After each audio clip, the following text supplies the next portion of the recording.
प्याज की कीमत पर कंट्रोल के लिए हर मुमकिन कोशिश, ममता बनर्जी।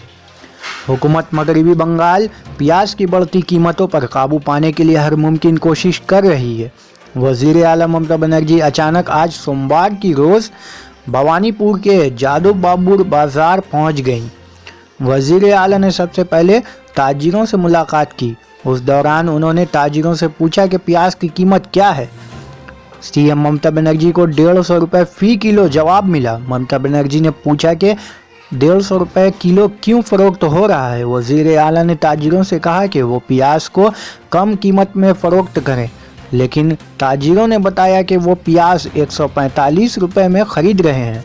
इसके बाद ममता बनर्जी होलसेल मार्केट के ताजिरों से मिलने बाज़ार के अंदर चली गईं। प्याज की कीमतों पर कंट्रोल के लिए हर मुमकिन कोशिश, ममता का ये बयान। कोई देखान आज के पेঁয়াজের দাম 140। পেঁয়াজ হচ্ছে সেন্ট্রাল গভর্নমেন্টের সাবজেক্ট। কটা মিটিং করেছেন, কটা ব্যবস্থা নিয়েছেন। আজকে আলুর দাম যখন বাড়ে আমরা সাবসিডি দিই। আজকে পেঁয়াজ কোথাও 130, কোথাও 140, কোথাও 200। 10 মেট্রিক টন দিয়েছে, আরো 10 দিয়েছিল, সেটা পচা। অর্থাৎ আমি 180 মেট্রিক টন পাই, আমি পাইনি এখনো। তা সত্ত্বেও আমরা একমাত্র রাজ্য 50 টাকা করে সাবসিডি দিচ্ছি কিলো প্রতি। প্রায় 1100 দোকান, প্রায় কাল থেকে আরো বেশি হবে।